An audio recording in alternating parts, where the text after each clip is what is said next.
mendapatkan keindahannya dan namanya sholat nanti. Lama Pak. Kemudian 23. Nah 23 ini sejarahnya ada dibuat oleh Umar bin Khattab ketika itu bulan Ramadan. Umar itu terkenal sahabat yang memperbaiki penerangan masjid ketika datang bulan Ramadan. Ya, dia memperbaiki penerangan masjid biar orang-orang sholat dengan nyaman. Kemudian dia suatu saat keluar dengan sahabat Abdurrahman bin Abdul Qadir mengecek para sahabat sholat tahajud, tarawih di Masjid Nabawi. Dan itu sholat 11 rakaat itu berlangsung dari zaman Nabi, ya, terus Abu Bakar sampai Umar, sampai nanti detik pas kejadian ini baru nanti jumlah rakaatnya berubah. Ya. Jadi kalau orang mau berpendapat kok kita ambil 11 rakaat, ada dalilnya, ya. Dan ini menurut ulama, satu pendapat ulama, inilah pendapat yang rajih, yang kuat secara dalil. Nah, kalau pendapat 23 rakaat itu dia berpendapat bahwa ini adalah perbuatan Umar, karena Umar itu termasuk boleh menetapkan sunnah namanya sunnah khulafaul rasyidin al-mahdiyyin min ba'di, makanya dijadikan sebagai rujukan. Nah, kemudian Umar bersama sahabat Abdul Qadir ini mengecek para sahabat yang sholatnya terpencah-pencah. Ada sholat sendiri di sana, ada yang beberapa sini, ya. Dan itu menimbulkan kegaduhan suaranya. Lalu Umar mengatakan, menurutku mereka ini bagusnya itu dikumpulkan bersama satu imam. Nah, kemudian Umar melaksanakan niatnya itu dengan memerintahkan sahabat Ubay bin Ka'ab. Sahabat Ubay bin Ka'ab ini sahabat penulis wahyu. Dia hafal Quran, dia satu-satunya sahabat yang belajar Al-Quran pada setoran kedua Nabi SAW bersama malaikat Jibril. Ya, dia diajarin Nabi SAW secara langsung. Karena itu yang menjadi tradisi kita belajar Al-Quran itu harus talaqi langsung. Tanpa belajar tajwid dulu, belajar tajwid nanti belakangan saja. Kalau kita sudah belajar bacanya bagus sesuai tajwid, baru kita jelaskan, oh ini ternyata hukumnya begini, baru nyambung. Tapi kalau orang belajar tajwid dulu kemudian baca Al-Quran belakangan, itu lama Pak. Ya. Dan ada juga orang yang tajwidnya bagus, tapi ketika baca Al-Quran salah, ya kan? Pelafalan hurufnya, makharij hurufnya salah.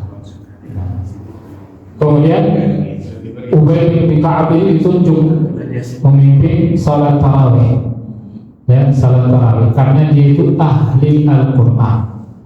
Dia mengkhatamkan baca Al-Quran khatam di malam bulan Ramadan. Karena itu ulama berpendapat bahwa sebaiknya setiap bulan Ramadan itu masjid itu mengkhatamkan sekali Al-Quran bersama imam kalau bisa, ya kan? Kalau bisa, tapi kalau tidak ya imam-imam kayak Pak Muflis boleh lah. Ya. Tapi mesti berdirinya lama kalau pilih pendapatnya 11 rakaat. 11 rakaat itu mesti agak lama, Pak. Ya, karena itu disesuaikan dengan jamaah. Dan ulama berpendapat begini, itu juga harus melihat jamaah. Ya, kalau jamaahnya kalau kepanjangan terus kelamaan dia malah lari, kita kurangi. Kita harus sebagai pengurus itu harus paham psikologis jamaah itu biar mereka tidak menjauh dari masjid.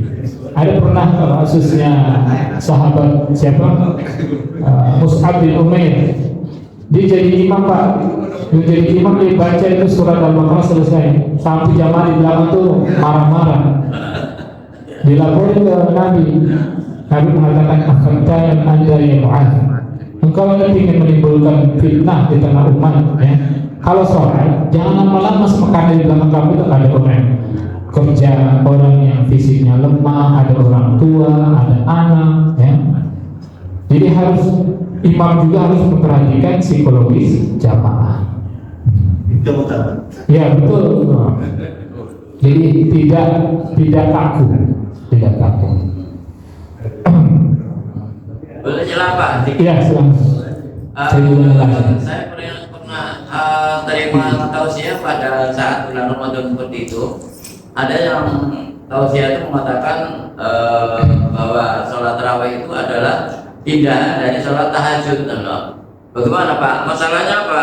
Begitu keluar dari masjid, kalau gitu, kalau kita nggak usah sholat tahajud saja gitu. Karena apa? Sholat tahajud yang tarawih itu yang dipindahkan di sholat tarawih itu, apa betul apa enggak itu Pak? Tadi kan saya sudah jelaskan di hadis maqama Ramadan imanan wa ihtisaban. Jadi sholat tahajud di bulan Ramadan istilahnya qiyam Ramadan, gitu. Istilah secara khusus.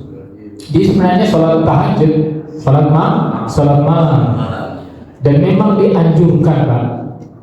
Dalam redaksi hadis yang diungkapkan Umar, perhatikan ini. Ketika dia melihat Ubay bin Ka'ab memimpin jamaah sholat berjamaah, lalu ungkapannya dia ungkapkan ini yang tentang bid'ah, ya. Ni'mal bid'atu hadhihi. Inilah bid'ah yang paling baik. Wallati, dengan ini yang tidak dinukil sama Ustaz ini. Wallati yanamuna anha aula minallati yaqum. Tapi sholat tarawih yang mereka lakukan di akhir waktu itu lebih baik daripada sholat tarawih yang mereka lakukan di awal waktu. Itu pernyataan Umar ketika itu yang jarang dinukil itu, ya kan? Artinya apa? Sholat tarawih itu utamanya dilakukan di akhir waktu. Tapi melihat kondisi jamaah, kalau kita maksain di akhir waktu, akhirnya hanya 2 orang, 3 orang kan? Nah, daripada kehilangan semua pahala umat ini tidak mendapatkan apa-apa, maka dimajukan di awal waktu, itu pun tidak masalah. Nah, begitulah dipertimbangannya itu. Sepertiga malam. Saya itu pernah mengalami sholat yang mulai di pesantren Hidayatullah. Saya pernah mondok di pesantren Hidayatullah. Itu terkenal sholatnya lama Pak. Pesantren Hidayatullah itu sholatnya lama.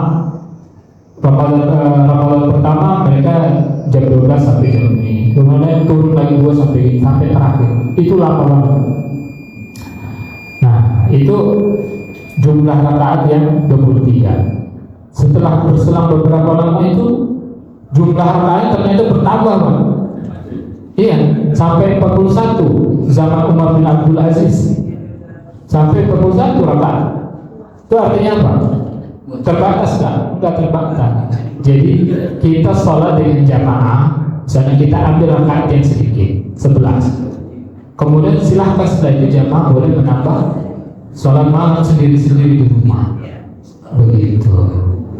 Nah, kemudian pada zaman Malik pada masa Abbasiyah itu dia mengembalikan lagi jumlah rakaat sholat tarawih 41 itu ke 23. Tapi dengan catatan sholat tarawih itu harus tidak boleh buru-buru, dan dilakukan setelah sholat ba'da Isya. Apakah boleh kita sholat tarawih sebelum sholat Isya? Ulama nggak boleh, karena belum melaksanakan perintah yang wajib untuk melaksanakan sunnah. Ya. Kemudian kalau kita belum sholat qabliyah, bagusnya sholat qabliyah dulu, qabliyah ba'da Isya, baru tarawih.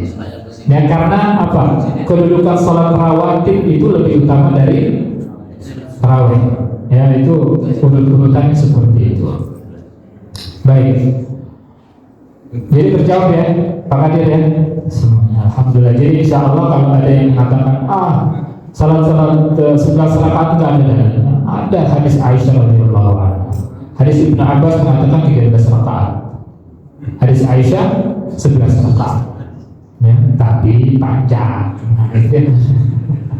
Tanggung enggak? Ya disesuaikan kata apa? Ittaqullaha mastata'tum. Bertakwalah kepada Allah semampu kalian. Dan imam harus melihat kondisi jamaah. Itu yang penting ya. Kalau semuanya sepuh-sepuh kakek-kakek ya itulah. Paham. Baik, sampai di sini ada yang bertanya apa kita sudah? Satu lagi Pak. Iya. Menjawab dari Pak Kadir tadi mengatakan bahwa